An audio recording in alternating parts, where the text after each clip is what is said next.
Enquanto você assiste a esse vídeo, tem uma guerra que está sendo travada. Mas calma, ela não é uma guerra com barulho de tiro, não é uma guerra que aparece no noticiário, ela é uma guerra silenciosa. E está sendo travada dentro da cabeça de cada homem. O problema é que a maioria dos homens ainda não percebeu que entrou nela. O mundo nunca falou tanto mesmo sobre o que é ser homem, né?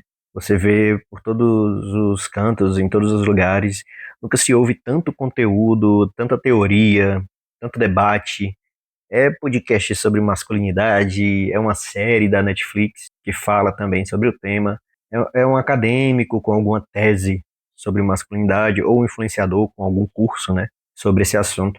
E aí todo mundo tem uma opinião formada sobre o que você deveria ser, como você deveria agir, como você deveria sentir e o que você definitivamente não deveria mais fazer. E aí, no meio de todo esse barulho, eu tenho notado que os homens nunca estiveram tão perdidos. Mas, porra, como é que isso é possível? Como num mundo em que nunca se falou tanto sobre homens, acaba produzindo uma geração que não sabe quem é, não sabe para onde vai, não sabe o que quer construir, não sabe se quer realmente construir algo.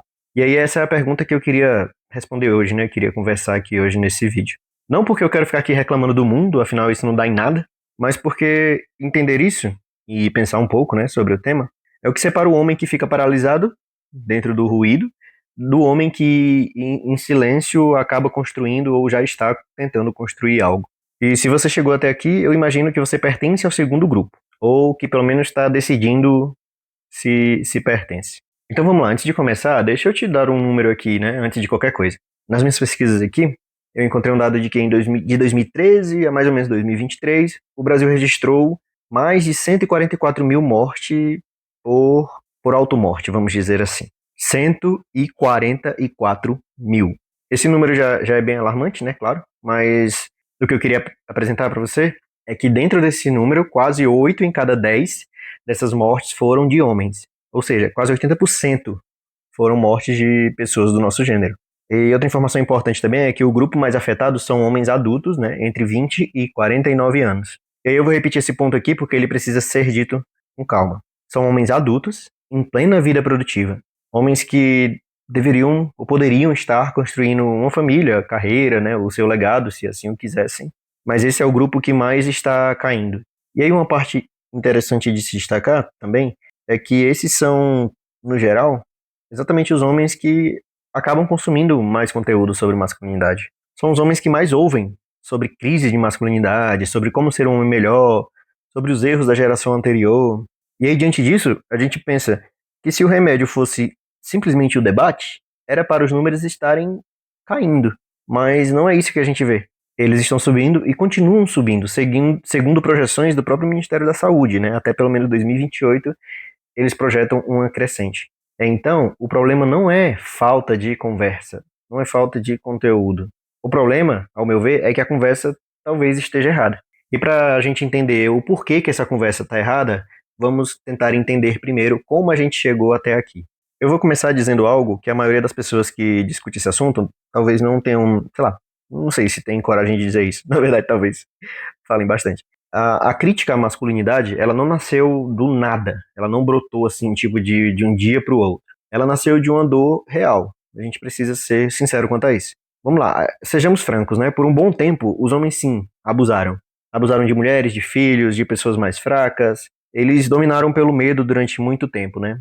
Aquela frase de quando se dá poder para alguém, você descobre quem realmente a pessoa é. Eu não estou dizendo aqui que não havia exceções e que todos os homens realmente faziam isso, tá? Sendo bem claro aqui na minha afirmação. Mas a gente sabe que homens usaram força onde deveria existir presença, talvez, né? Silêncio onde cabia diálogo, né? Controle onde cabia cuidado. Isso aconteceu, isso ainda acontece, são vários casos que a gente vê, né? Tanto nos noticiários quanto se for fazer uma pesquisa simples, a gente consegue ver esse abuso masculino, né? Esse abuso da força que ele tem para com pessoas mais fracas. Então, isso acontece, isso já aconteceu, continua acontecendo e isso merece sim ser questionado. Só que então aconteceu algo que foi longe demais. E a pergunta que ninguém está fazendo é o que exatamente deu errado? O maior problema dentro do que eu avalio, dentro do que eu considero, é que a crítica que iniciou de forma legítima a comportamentos abusivos, ela acabou virando uma crise à identidade masculina em si. E aí é que está a diferença enorme e o problema, né? Criticar o comportamento é dizer assim, esse ato específico causa dano, então vamos parar. Criticar a identidade é dizer, o problema não é o que você faz, não importa o que você faz, é o que você é. Então, a crítica vai em cima do cerne da condição de existência. Quando você passa a utilizar o termo, por exemplo, masculinidade tóxica, para descrever não só o abuso, mas qualquer expressão firme de masculinidade, você não está combatendo o abusador. Você está criminalizando o homem presente, o homem que tem convicção, o homem que age com firmeza, até mesmo sem machucar ninguém. Diante disso, a firmeza ela passou a ser lida como brutalidade, a convicção acaba sendo considerada arrogância, né? Disciplina acaba sendo considerada rigidez, sei lá. Proteção acaba virando controle, ser provedor acaba sendo lido como dominação. E o homem que assistia a tudo isso, que nunca tinha batido em ninguém, que tentava ser apenas um homem presente, que tenta construir algo, esse homem aprendeu uma coisa, que ser o que ele era é errado.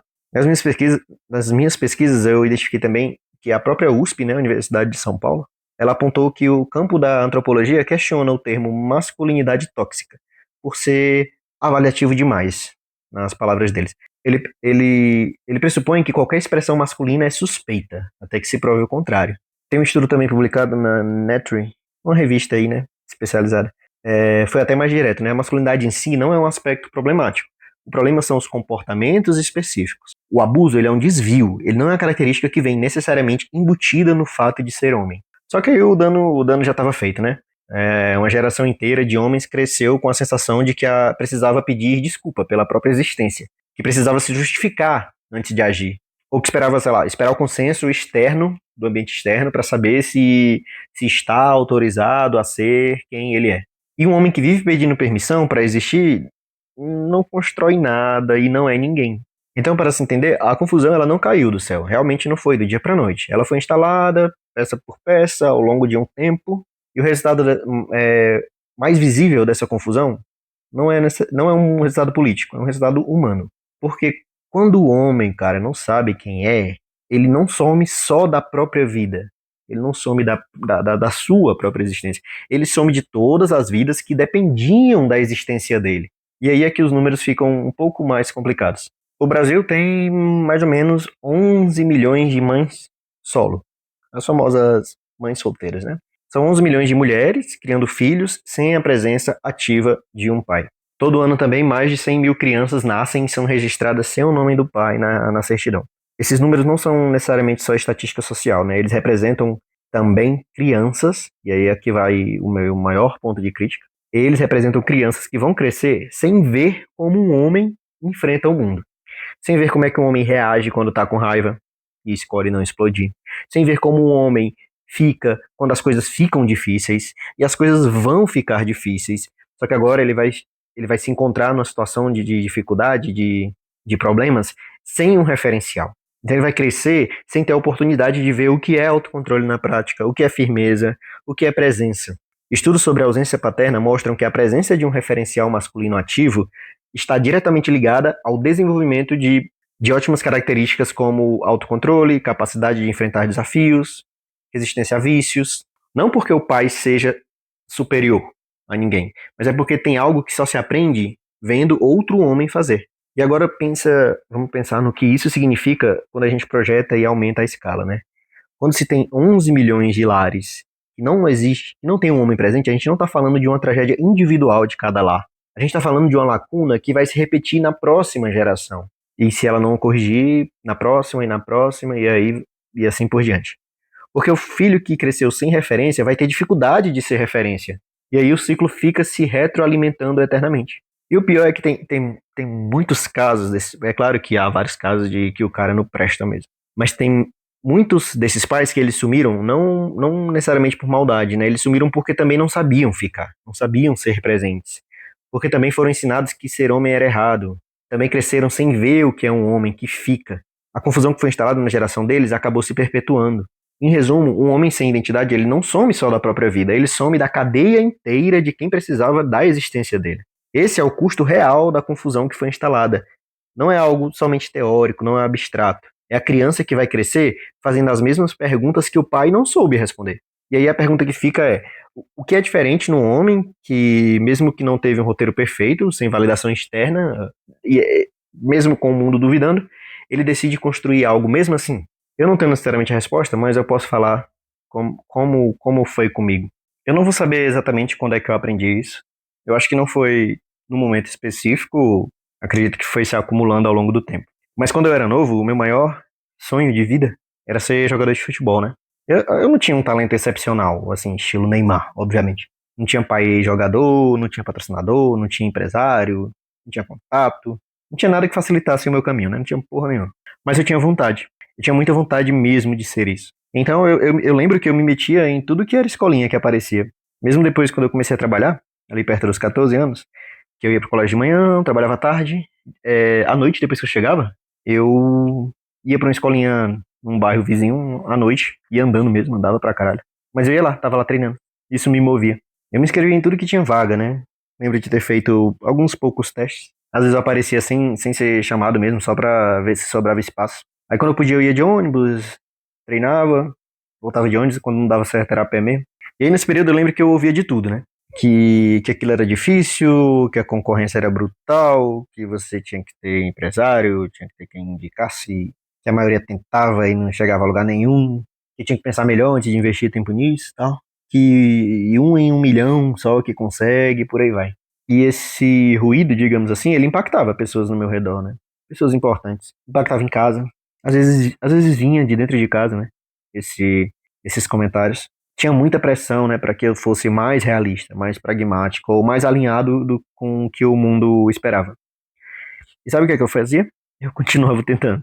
Mesmo novo, mesmo adolescente, eu continuava indo, eu continuava tentando. Não posso dizer que aquilo não me impactava. Talvez possa ter sido um dos motivos de não ter dado certo. Mas eu continuava tentando, cara. Não só porque eu era teimoso, talvez, mas também não porque eu era arrogante, achando que eu sabia mais do que todo mundo, mas porque, sei lá, cara, tinha algo em mim, que eu não sei nomear até hoje, mas que acabava funcionando como uma bússola.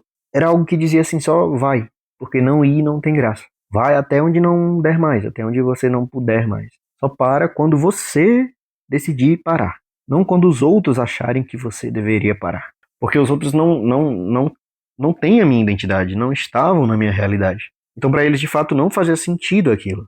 Mas na minha cabeça, fazia. E era isso que importava. Infelizmente, o futebol não virou carreira, né? Até porque se tivesse virado, eu não tava aqui no YouTube, mas enfim. Mas aquela postura, ela virou. Eu lembro que anos depois, né? Até porque isso é mais recente. Depois que eu tentar várias direções dentro da carreira privada, e aí ter entendido que nenhuma profissão específica ia me completar como pessoa da forma que eu imaginava, quando eu era garoto, eu acabei tomando uma decisão. Eu queria uma vida com um mínimo de dignidade, né? Que pagasse bem, que houvesse uma estabilidade real e que não consumisse a minha alma, pedindo cada vez mais produtividade a nível de eu ter que sacrificar a minha vida pessoal, a minha família e por aí vai. E no Brasil, para alguém que vem de onde eu vim, isso tem um nome específico: concurso público. E aí o barulho externo, aquelas pessoas que comentavam anteriormente, acabaram voltando, comentando novamente coisas negativas, né? Concurso é carta marcada, ou isso é perda de tempo, você não tem perfil para isso, não vai dar em nada, tu já tá estudando há não sei quantos anos, e aí, não vai, cadê, fez a prova? Tem tanta gente estudando para isso e as chances são baixíssimas. Ou então, teu primo não sei lá de onde estudou 2 meses e passou e tá ganhando dinheiro agora, doidado, e tu ainda tá estudando e faz anos, enfim. E realmente eu estudei por anos. Estudei ali em silêncio, mas não pedi permissão para continuar estudando. Eu não fiquei esperando que o mundo concordasse com a direção que eu havia escolhido para minha vida. Muitas vezes eu até escondia que estudava, né, para concurso. E hoje eu sou servidor federal. E eu não conto isso para me gabar, eu conto porque quando eu olho para trás, o padrão é sempre o mesmo, cara. Em cada decisão que eu fui tomando na vida. Se por algum acaso alguém soubesse daquela decisão, as críticas vinham querendo tosar, né, querendo me dizer como realmente deveria ser. Mas as pessoas não têm compromisso nenhum diretamente com a minha vida, só eu devo ter. O mundo, ele sempre tem uma opinião formada sobre o que você pode ou não pode ser. E dentro desse contexto, eu sempre tive duas opções. Ou eu esperava o consenso externo para agir, ou eu decidia quem eu era. E aí eu construía a partir dessa decisão. A diferença do homem que fica somente à deriva e o homem que constrói não está necessariamente no talento, não está nas circunstâncias, não está nem mesmo na sorte. Está em saber quem você é, ter um mínimo de clareza, para que a opinião alheia deixe de ser o critério principal. E aí, voltando para o nosso ponto sobre masculinidade, eu preciso ser direto com você sobre uma coisa, que a narrativa atual acaba confundindo. O homem que abusa, ele não é mais masculino, ele é menos. O abuso não é força, o abuso é fraqueza, mascarado de força. É o homem que não consegue se autorregular, e aí ele vai e despeja esse descontrole nas pessoas ao seu redor. Isso não é masculinidade, isso é a ausência dela. Masculinidade real, ela começa com uma coisa que parece simples, mas é bem raro. Como, por exemplo, ser dono de si mesmo. Ser dono de si não significa que você não vai sentir as coisas. Significa sentir por cima desse sentimento você decide e escolhe como responder. O homem que o homem que sente raiva e escolhe não explodir, por exemplo. O homem que sente medo e age mesmo assim. O homem que sente dúvida e toma uma decisão mesmo assim, porque sabe que a paralisia tem um custo maior do que o erro. Esse é o autocontrole que eu tô falando.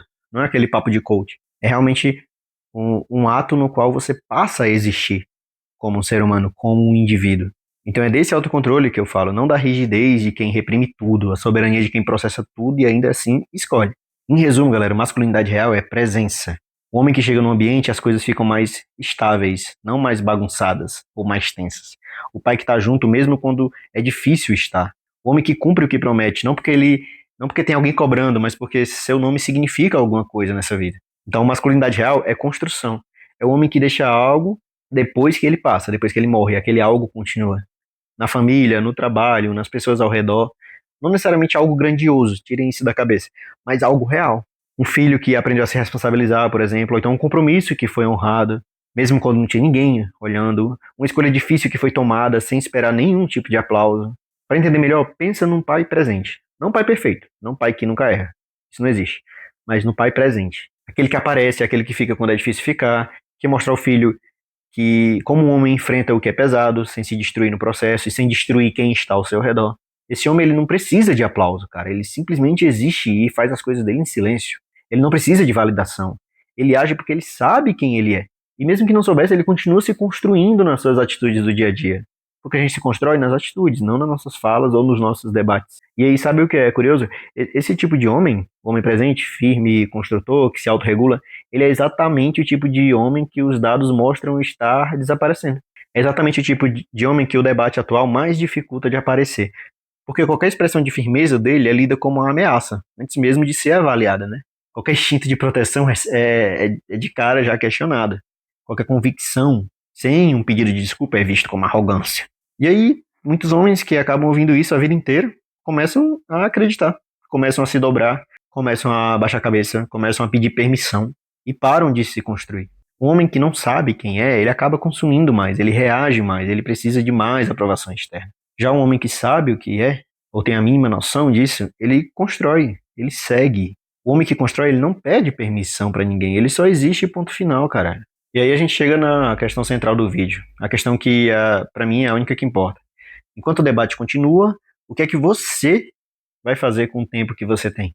O legado masculino ele não é construído por quem tem a opinião mais correta sobre masculinidade. Pelo menos não é isso que eu tenho visto na minha experiência. O legado ele é construído por quem para de esperar o debate terminar para começar.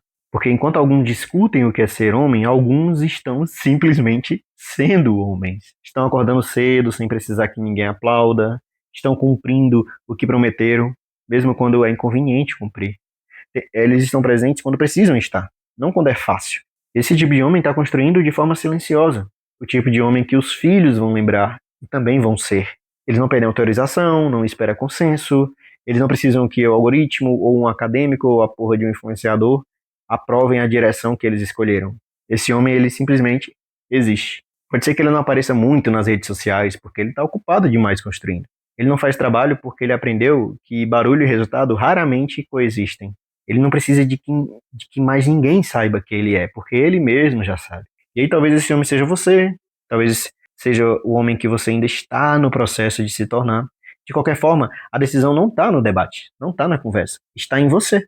Porque o mundo vai continuar discutindo, os algoritmos vão continuar gerando polêmica, as opiniões vão continuar mudando, vão continuar sendo gerados vários vídeos do YouTube sobre o assunto. E aí você vai estar aí, do seu lado, construindo. No final das contas, é só isso que importa. Você nunca vai saber o caminho realmente correto, certo, se é que isso existe. Mas você está num processo de descoberta, de construção.